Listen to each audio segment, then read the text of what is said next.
ఆ చెల్లికి క్యాన్సర్ ఏమీ లేదండి అన్నారు. ఇదంతా ఎందుకు జరిగింది? దేవుడు యాజకుడికి బాధ్యత ఇచ్చాడు, ఆ యాజకుడు ప్రార్థన చేశాడు. మీరు కూడా యాజకుల కొరకు ప్రార్థన చేయాలి, అది మీ బాధ్యత. ఇక 4వది ఏదమ్మా? సువాసన. ఒక పాఠం తెలుసా? సువాసన సువాసన ఇల్లంత సువాసన, ఆరాధన దైవారాధన. ఆ భోజన పంక్తిలో సీమోను ఇంటిలో అభిషేకం చేసింది అత్తరతో యేసయ్యను. ఆరాధన ఆరాధన. కాబట్టి ఏ వాసన రావాలి? ఎవరి దగ్గర నుండి? గురువు దగ్గర నుండి సువాసన రావాలి. ఏ వాసన? సెంటు కొట్టుకుంటే వాసన కాదమ్మా, దయచేసి. ఏ వాసన రావాలి? క్రీస్తుని పొందుకున్నాడు, క్రీస్తు అధికారం పొందుకున్నాడు, క్రీస్తు అభిషేకం పొందుకున్నాడు, క్రైస్తవత్వమును పొందుకున్నాడు, క్రీస్తు యాజకత్వాన్ని పొందుకున్నాడు. కాబట్టి ఆ మంచితనం అనే సువాసన రావాలా, ప్రేమ అనే సువాసన రావాలా, క్షమ అనే సువాసన రావాలా, ఓర్పు అనే సువాసన రావాలా. ఇవి రావాలా, పనికి మన సువాసన కాదు. అలాగే గురువు దగ్గర నుండి కూడా ఏం కోరుకోవాలా మనం అంటే ఆ వాసన. ఏ వాసన? ఏ వాసన? ఫాదర్ గారు బాగా వాక్యం ఇంకొచ్చేవి చెప్పండి అయ్యా. ఇప్పటికే వాక్యం చెప్తున్నారు, ఎంత చెబుతాడు, తలనొప్పి పడుతుంది, చెవులు పైకిపోతున్నాయి అని అనేవాడు చాలా మంది మన మధ్యలో ఉండాలి కదా. గురువులో ఏం చూడాలి? అయితే ఇక్కడ ఒక విషయం గుర్తుపెట్టుకోండి. ఫాదర్ గారండి, మరి గురువు దగ్గర నుండి సువాసనే రావాలి కదా, అప్పుడప్పుడు చెడ్డ వాసన వస్తుంది కదా అన్నాడు. అందుకే హెబ్రీయులకు రాసిన లేఖనం ఈ విధంగా అంటుంది. ఏమని ఉంటుందంటే 5వ అధ్యాయంలో, తానే బలహీనుడు కనుక. ఎవరిక్కడ బలహీనుడు? తానే బలహీనుడు కనుక తన పాపాల కొరకే కాక ప్రజల పాపాల కోసం కూడా దివ్య బలి పూజని సమర్పిస్తారు. పేతురు అబద్ధం ఆడాడు, ఎక్కి ఏడ్చాడు, ప్రభు మరలా స్వీకరించాడు. 12 మంది శిష్యులు చల్లాచెదరైపోయారు, మళ్ళా దగ్గర తీసుకున్నాడు, క్షమించాడు. కాబట్టి గురువు అంటే పరలోకం నుండి ఊడిపడల, ఆయనకు కూడా బలహీనతలు ఉంటాయి. అందుకే యేసు ప్రభు వారు ఏమన్నారు? సాతాను శోధనలకు గురి కాకుండా నిద్రపోవాలి, ప్రార్థన చేయాలి. ఎవరు ప్రార్థన చేయాలి? మా కోసం మేము ప్రార్థన చేసుకుంటే మా శక్తి మీకు చాలదు. మా ఇంట్లో ఫాదర్ ఉన్నాడని కాలం ఎగరేయటం కాదు, ఆ ఫాదర్ కోసం ఏం చేయాలా? ఆ తల్లిదండ్రుల బాధ్యత అది. కాబట్టి ఏ వాసన రావాలి? గురువు దగ్గర నుండి. గురువు దగ్గర నుండి ఏ వాసన ఆస్వాదించాలి? ఎలాంటి? అదంటే ప్రేమ కలిగి ఉండాలి, ఓర్పు కలిగి ఉండాలి, సహనం కలిగి ఉండాలి.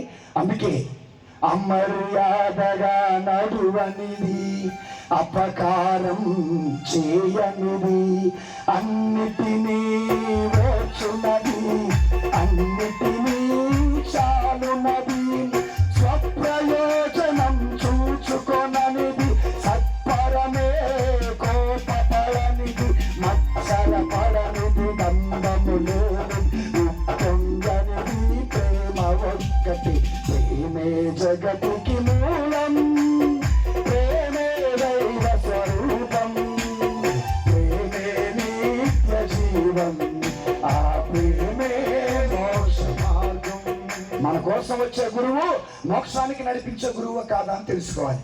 ఇక చివరి పదం సాక్ష్యం. ఏంటండి? సాక్ష్యం.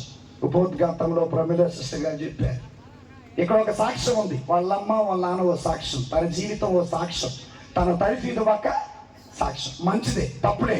కానీ యేసు ప్రభు వారు పునరుత్థాన ప్రభు ఒక మాట అంటారు, భూదిగంతాల వరకు మీరు నాకు, అపోస్తల కార్యాలు 1:7 ఉంటాయి, 8 ఉంటాయి. భూదిగంతముల వరకు నాకు సాక్షులుగా ఉండండి అంటున్నారు. ఈరోజున మన జీవితమే ఒక సాక్ష్యం కావాలి, మన ప్రవర్తన సాక్ష్యం కావాలి, మన మాట సాక్ష్యం కావాలి, మన చూపు సాక్ష్యం కావాలి, మన బ్రతికే సాక్ష్యం కావాలి. మన ముందు దండం పెట్టి మన వెనకాల మనం తిట్టుకోకూడదు. అది కాబట్టి దేవుని బిడ్డలారా, మరి ప్రేమ్ ఫాదర్ గారు ఎలా బ్రతకాలి? సాక్ష్యంగా. మీరు ఎలా బ్రతకాలి? అయ్యా వాళ్ళ అబ్బాయి ఇల్లు కడితే కట్టాడు కానీ వద్దులయ్యా, 4 ఆత్మలు రక్షించయ్యా అని చెప్పాలి అమ్మా నాన్న. అయ్యా అర్థమైందా? అందుకేనట గురువు పరలోకానికి వెళ్తే ఒంటరిగా పోడట, గురువు నరకానికి వెళ్తే ఒంటరిగా పోడట. గురువు పరలోకానికి వెళ్తే కొన్ని ఆత్మలు పట్టుకెళ్తాడట, గురువు నరకానికి వెళ్తే కొన్ని ఆత్మలు పట్టుకెళ్తాడట. సో కాబట్టి మనకి ఎలాంటి గురువులు కావాలా?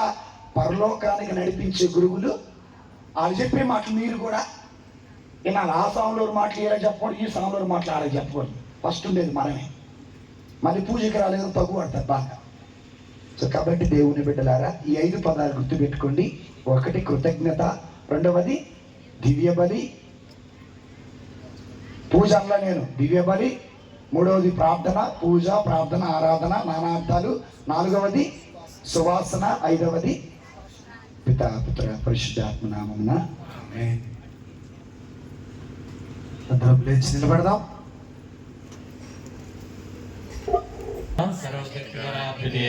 సర్వేశ్వరుని విశ్వసించున్నాను. అతని యొక్క ఏకసత్తును మన యొక్క నాథుడైన యేసుక్రీస్తు విశ్వసించున్నాను. ఇతడు పవిత్రాత్మ వలన గర్భమై కన్య మరియమ్మ నుండి పుట్టెను. పోన్స్ పిలాతుని అధికారముకు లోనై పాటుపడి స్లేవ్ మీద కొట్టబడి మరణం పొంది సమాధిలో ఉంచబడెను. పాతాళములకు దిగి 3వ నాడు చనిపోయిన వారిలో నుండి లేచెను. పరలోకమునికి సర్వశక్తి గల అపతి అయిన సర్వేశ్వరుని కుడి ప్రక్కన కూర్చొని ఉన్నారు. అక్కడి నుండి జీవించే వాళ్ళకును చనిపోయిన వాళ్ళకును తీర్పు చేటుకు వచ్చును. పవిత్రాత్మను విశ్వసించున్నాను. పరిశుద్ధ కథోలిక సభను, పునీతుల సంబంధ ప్రయోజనమును విశ్వసించున్నాను. పాపముల మన్నింపును విశ్వసించున్నాను. శరీరం యొక్క ఉత్థానమును విశ్వసించున్నాను. నిత్య జీవమును విశ్వసించున్నాను. ఆమేన్. నీవు పేతురువు, ఈ రాతి మీద నా సంఘాన్ని నిర్మిస్తాను అని పలికిన దేవ, విశ్వశ్రీ సభను పరిపాలిస్తున్నటువంటి మా లియో పోపు గారిని, పీఠాధిపతులను, మాకు అత్యంత శ్రద్ధతో దివ్యబలి పూజలను సమర్పిస్తున్న గురువులను ఆశీర్వదించండి. వారు మీ ప్రేమకు సాక్షులుగా వెలుగొందుచు మీ రాజ్య స్థాపన చేయుటకు సకల వరములతో పరిశుద్ధాత్మ దీవెనలతో వారిని ఎల్లప్పుడూ నింపమని ఓ ప్రభువా మేము చేయి ప్రార్థన ఆలకించండి. ఓ ప్రభువా మేము చేయి ప్రార్థన ఆలకించండి. నిన్ను మాతృగర్భమున రూపొందక మునుపే నేను నిన్ను ఎన్నుకొంటిని. నీవు పుట్టక మునుపే నిన్ను అభిషేకించితిని.